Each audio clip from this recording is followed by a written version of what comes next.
In 1920, while America celebrated post-war prosperity and economists proclaimed the dawn of a new era of perpetual growth, I wrote something that would prove prophetic for your nation today. I demonstrated with mathematical precision why central banking inevitably creates the very crises it claims to prevent, why government intervention compounds rather than solves economic problems, and why the Federal Reserve System would lead America into recurring cycles of boom, bust, and ever-increasing state control. 100 years later, you're witnessing the precise consequences I predicted: persistent inflation disguised as stimulus, artificial interest rates distorting investment decisions throughout your economy, and a federal government that has grown beyond all constitutional limits while claiming to stabilize economic conditions. The patterns are identical because the economic logic remains unchanged.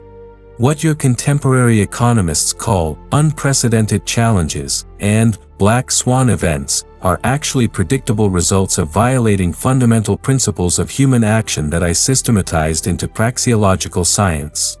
Today, I'll show you exactly how Austrian economic science foretold America's current predicament with scientific precision, why these predictions were inevitable rather than fortunate guesses, and why understanding these principles represents your only path to genuine economic recovery and restoration of constitutional government.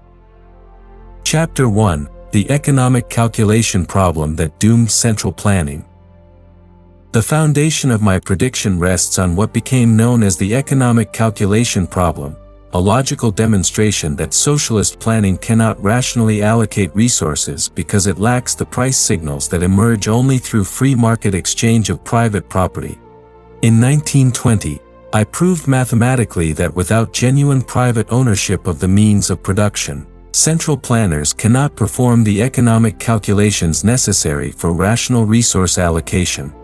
This isn't a political argument or ideological preference. It's a mathematical impossibility as definitive as proving that parallel lines never meet. The Federal Reserve represents a fundamentally socialist institution operating within your otherwise market economy, attempting to centrally plan the most crucial price in the entire economic system, the interest rate that coordinates all intertemporal production decisions. When the Fed manipulates interest rates below their natural market level determined by voluntary savings and investment preferences, it sends systematically false signals throughout the entire economy, encouraging investments that wouldn't be profitable under genuine market conditions reflecting real consumer time preferences.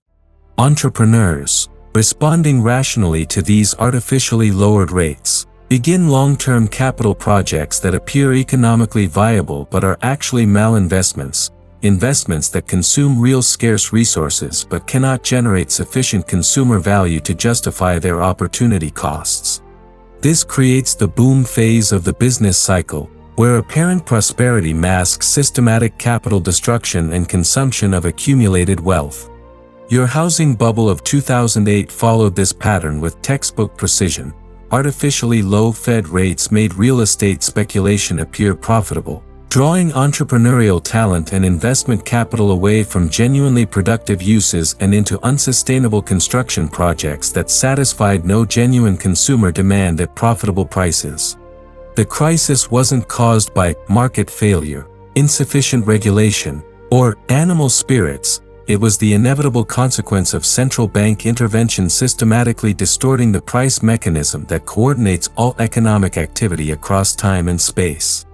Every attempt to stimulate economic growth through monetary manipulation creates this identical pattern: artificial boom followed by inevitable bust, with each cycle requiring larger interventions and producing more severe distortions throughout the capital structure.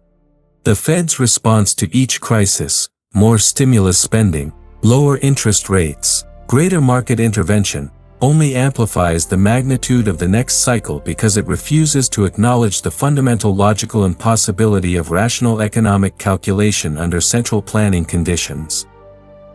Chapter 2: Austrian Business Cycle Theory explains all American crises. My business cycle theory, fully developed by the 1920s, explains with scientific precision why America experiences these recurring economic crises that mainstream Keynesian economists claim are unpredictable random events requiring government intervention to resolve. The cycle invariably begins when central banks create credit expansion not backed by genuine voluntary savings, what your contemporary politicians euphemistically call quantitative easing, stimulus spending, or accommodative monetary policy. This newly created money enters the economy through the commercial banking system, artificially lowering interest rates below their natural level that would be determined by the voluntary time preferences of savers and investors in a free market.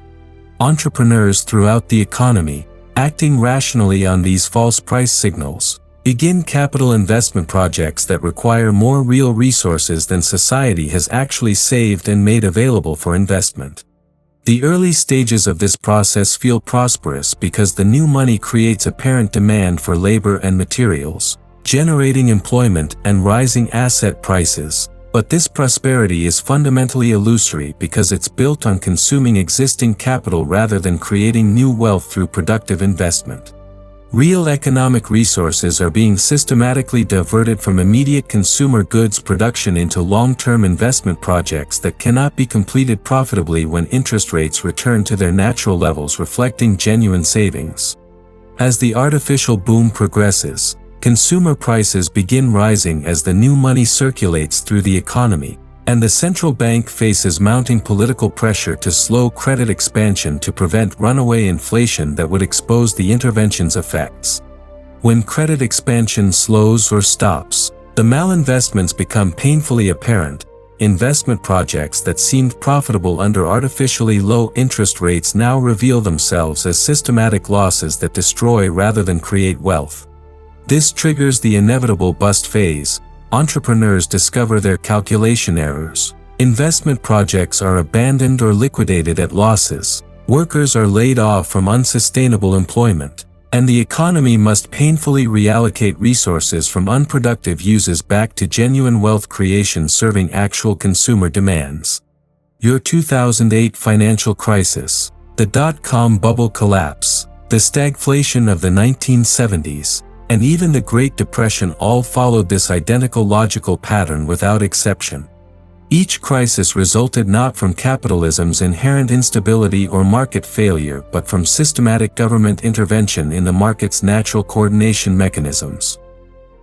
The Federal Reserve's response to each bust, more stimulus spending, corporate bailouts, and increased intervention, prevents the necessary liquidation of malinvestments and artificially prolongs the adjustment process, keeping scarce resources trapped in unproductive uses while simultaneously inflating the next bubble through continued easy money policies. Chapter 3: The Monetary Theory That Predicted Dollar Destruction. Understanding money's true economic nature reveals precisely why I predicted that abandoning the gold standard would inevitably lead to perpetual inflation, economic instability, and the gradual destruction of America's constitutional limitations on federal government power. Money isn't wealth itself but rather a medium of exchange that facilitates complex trade by solving the double coincidence of wants problem that would otherwise limit economic development to primitive barter systems. Sound money must possess certain objective qualities discoverable through economic analysis: durability over time, divisibility into small units, portability across space, recognizability to prevent counterfeiting, and most crucially for economic stability, relative scarcity that cannot be arbitrarily manipulated by political authorities. Gold emerged as the dominant monetary standard not through government decree or cultural accident but through spontaneous market selection over centuries of voluntary exchange, because it best satisfied these objective requirements while providing a stable store of value independent of political manipulation. When government monopolizes money production and abandons the gold standard's automatic constraints on monetary expansion, it gains the unprecedented power to increase the money supply at will, systematically transferring wealth from productive savers to politically connected borrowers and from private citizens to government through the hidden inflation tax. Your Federal Reserve System, established through political pressure in 1913, initially maintained nominal gold convertibility to preserve public confidence. But even then I warned that central banking would eventually lead to complete fiat money and systematic currency debasement. President Nixon's 1971 decision to abandon gold convertibility fulfilled my theoretical prediction with historical precision, removing the final constraint on monetary expansion and unleashing the inflation that has destroyed over 95% of the dollar's purchasing power since that date. Every new dollar created by Federal Reserve operations represents a hidden tax on all existing dollar holders, as the increased money supply systematically dilutes the purchasing power of every existing dollar while benefiting first recipients of new money at the expense of later recipients. This inflation tax proves particularly destructive because it operates invisibly to most people while hitting hardest those who can least afford it: workers on relatively fixed incomes, elderly savers living on pensions, and responsible individuals who defer consumption to build wealth through saving. Wealthy individuals and large corporations can protect themselves through ownership of real assets that appreciate with monetary inflation. But ordinary working Americans watch their purchasing power steadily eroded by policies they don't understand implemented by officials they didn't elect. The persistent inflation you're experiencing isn't a temporary phenomenon caused by supply chain disruptions, corporate greed, or pandemic effects. It's the mathematically inevitable result of massive monetary expansion that began with Fed responses to the 2008 crisis and accelerated dramatically during COVID lockdown policies. Have you noticed how official government inflation statistics consistently seem disconnected from your daily experience of rising prices for food, housing, energy, and healthcare? Chapter 4: Why Socialist Calculation Remains Impossible Even with Computers. When I engaged in a famous socialist calculation debate during the 1920s and 1930s, prominent socialist economists like Oscar Lange and Abba Lerner argued that electronic computers and advanced mathematical techniques would eventually solve the coordination problem I had identified, making rational economic planning possible without private property and market prices. Today, with computational power that exceeds anything those economists could have imagined, you can observe empirically that my theoretical argument was completely correct. No amount of computing power can substitute for the information spontaneously generated by free market prices emerging from voluntary exchange. The Federal Reserve employs hundreds of PhD economists using the most sophisticated econometric models and vast databases containing every conceivable economic statistic, yet they consistently fail to predict financial crises, systematically misjudge inflation trends, and create precisely the economic instability they claim their expertise enables them to prevent. Why does this predictable failure occur? Because they're attempting something logically impossible, centrally planning the most complex coordination system in human history without access to the dispersed information that only emerges through voluntary exchange among individuals with genuine skin in the game. Market prices aren't merely numbers or statistical data points. They represent concentrated information about subjective preferences, perceived opportunities, resource availability, technological possibilities, and countless trade-offs that exist throughout the entire economic system at every moment. These prices coordinate the actions of millions of individuals who never communicate directly with each other but whose separate decisions aggregate into coherent social cooperation through the price mechanism. No central authority can replicate this spontaneous information processing system because the relevant information doesn't exist in any centralized location until people make actual choices involving real consequences and genuine opportunity costs. When Federal Reserve officials arbitrarily set interest rates through committee meetings, they're not discovering economic truth through scientific analysis but rather imposing politically determined values that systematically distort every economic calculation throughout the entire system. Every business investment decision, consumption choice, savings plan, and career selection becomes based on fundamentally false information, creating systematic coordination errors that accumulate invisibly until crisis forces recognition of reality. The COVID pandemic government responses revealed this calculation problem perfectly. political officials claimed scientific authority to determine which businesses were essential, which economic activities were safe, and how scarce resources should be allocated during crisis conditions, completely ignoring the price signals that would have guided rational voluntary responses to changed circumstances. The massive economic damage from lockdown policies wasn't caused by the virus itself but by preventing the market coordination process from facilitating voluntary adjustments to new conditions. You witnessed supply chain breakdowns, product shortages, and economic chaos not because free markets failed to respond but because government intervention prevented markets from functioning properly. Modern America increasingly resembles the socialist economies I systematically criticized, not through complete state ownership of production but through comprehensive government intervention in price formation, resource allocation, and production decisions across all major industries. Chapter 5: How Government Intervention Destroys Entrepreneurial Discovery.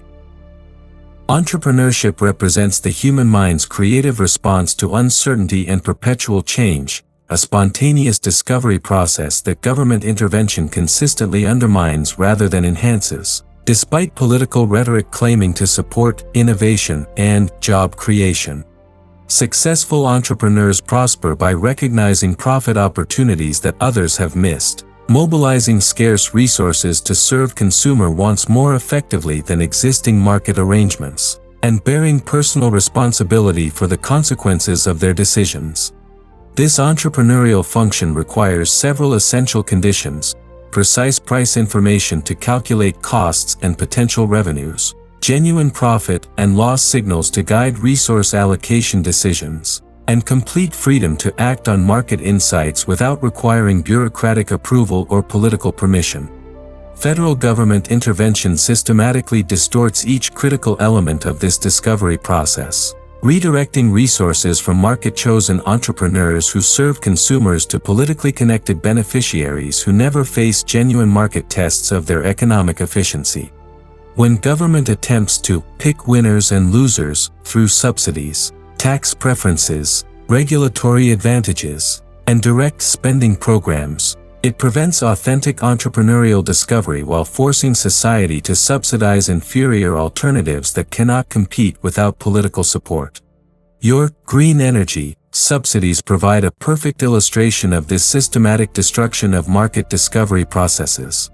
Instead of allowing consumers to choose energy sources based on actual performance characteristics and economic costs, federal policies artificially make certain politically favored technologies appear profitable through tax credits, production mandates, and regulatory restrictions on alternatives, while simultaneously penalizing conventional energy sources through environmental regulations and permitting obstacles.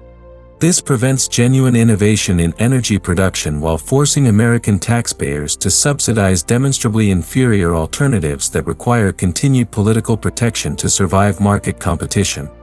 Authentic entrepreneurship requires complete freedom to fail, business losses that eliminate inefficient resource uses just as surely as profits reward successful value creation for consumers.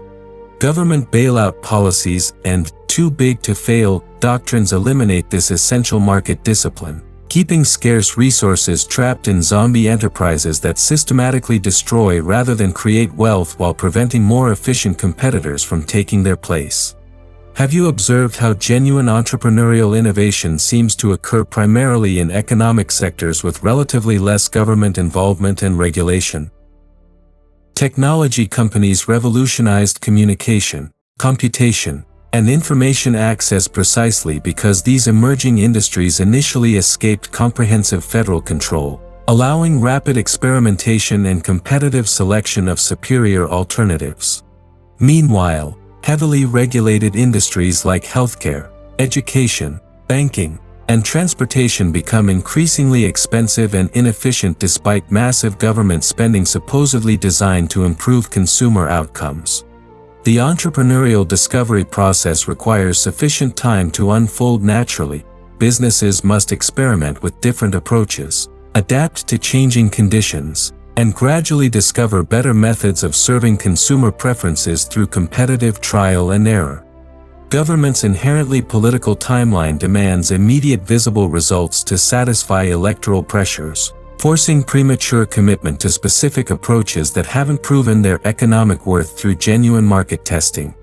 This explains why government investments in particular technologies or industries consistently produce lower economic returns than comparable private investment alternatives. They're guided by political necessity rather than economic calculation based on voluntary consumer choices. Chapter 6: The Social Philosophy of Spontaneous Order versus Political Control. Economics and political philosophy cannot be artificially separated because economic science reveals that voluntary cooperation among free individuals produces systematically superior outcomes to coercive coordination in all aspects of social organization. My lifelong defense of free market capitalism wasn't based on ideological preference or class interest but on rigorous logical demonstration that individual liberty creates the institutional conditions necessary for human flourishing, social cooperation, and material progress. When individuals enjoy genuine freedom to choose their associations, occupations, consumption patterns, and life plans, they spontaneously create complex order that coordinates their diverse activities more efficiently and harmoniously than any conscious central planning could possibly achieve. Government intervention fundamentally violates this principle by substituting political force for voluntary agreement, systematically reducing the information available to guide individual decisions while eliminating the incentive structures that motivate productive behavior and social cooperation. Consider how extensive federal intervention has systematically transformed the character of American social relations over the past century. Instead of voluntary associations based on mutual benefit and shared interests, you increasingly observe zero-sum political competition where organized groups use government power to extract wealth transfers from others rather than creating value through productive contribution. Healthcare delivery, educational services, retirement security, transportation systems, and even basic infrastructure have become primarily political battles rather than market services because government monopolization has eliminated voluntary alternatives and competitive innovation. This comprehensive politicization of economic life systematically corrupts both economic efficiency and social harmony by channeling human energy into political rent-seeking rather than wealth creation. When people can obtain income and status through political influence rather than productive contribution to others' welfare, society inevitably rewards lobbying expenditures over technological innovation, regulatory compliance over creative problem-solving, and political connections over consumer service. The massive regulatory state you've constructed doesn't protect ordinary consumers from business exploitation as commonly claimed. It systematically protects established large corporations from consumer choice by making meaningful competition prohibitively expensive for potential challengers. Every new regulation imposes compliance costs that giant corporations can easily absorb while simultaneously preventing smaller competitors from entering markets to offer alternative products and services. This explains why American industry increasingly consists of a few dominant corporations enjoying informal government protection rather than the dynamic competitive environment that characterized earlier periods of rapid economic growth and rising living standards. True social justice requires equal treatment under law and equal opportunity to improve one's condition through voluntary exchange, not artificially equal outcomes imposed through political redistribution that necessarily violates individual rights. When government attempts to equalize results rather than opportunities, it systematically destroys the incentive structure that motivates productive effort, voluntary saving, entrepreneurial innovation, and personal self-improvement. Your comprehensive welfare state creates permanent political dependency rather than temporary assistance during genuine emergencies because it explicitly rewards non-productive behavior while penalizing work, saving, family formation, and economic independence.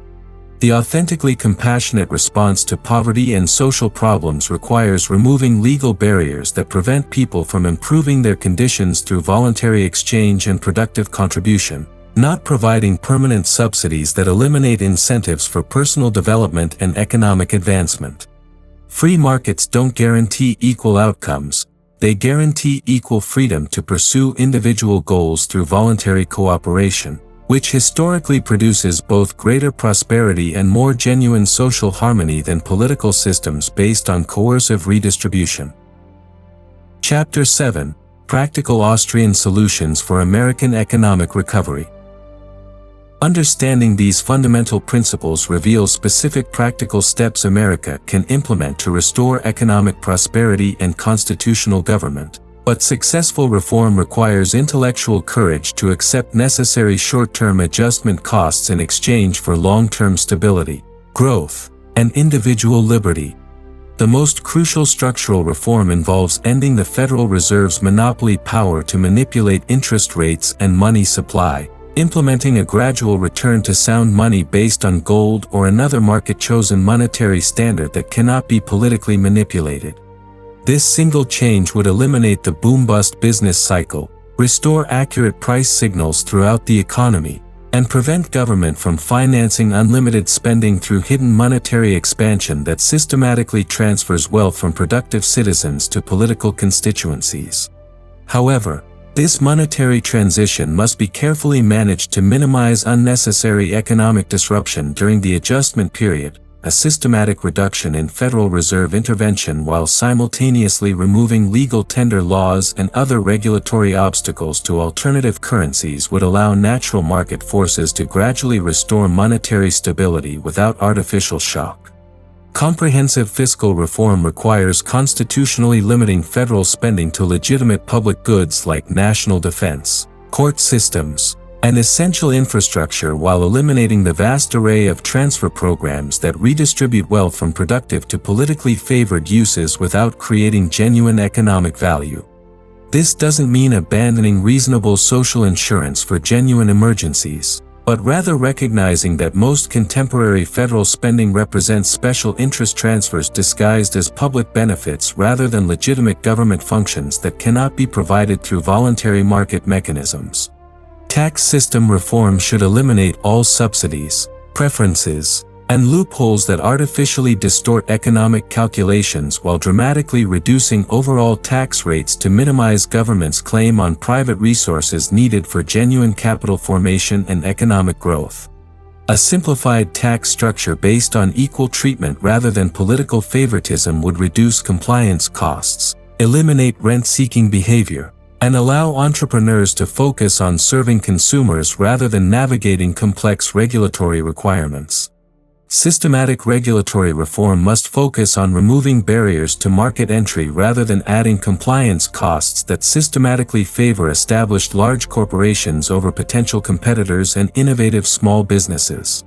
Every regulation should be rigorously evaluated based on whether it enhances or impedes voluntary cooperation among individuals rather than whether it serves particular political constituencies.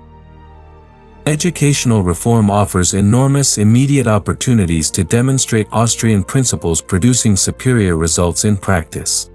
School choice programs that allow parents to select educational services through competitive market mechanisms consistently produce better learning outcomes at significantly lower per-student costs than monopolistic public education systems that face no competitive pressure to improve performance.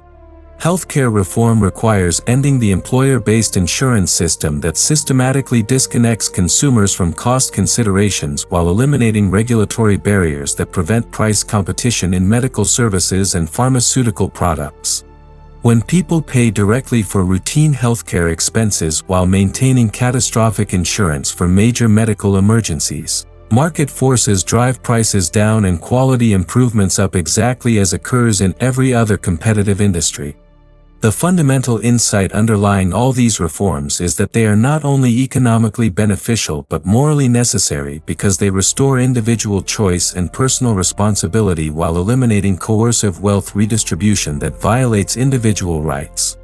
Each successful reform demonstrates concretely that voluntary cooperation produces systematically superior results to political force, gradually building public understanding and support for extending market principles to additional areas of social organization. Meaningful change will require sustained educational effort rather than merely political action, because people must understand why Austrian principles work so effectively before they'll support implementing necessary reforms despite inevitable short-term costs and vigorous political opposition from entrenched interests that benefit from current interventionist arrangements. Conclusion.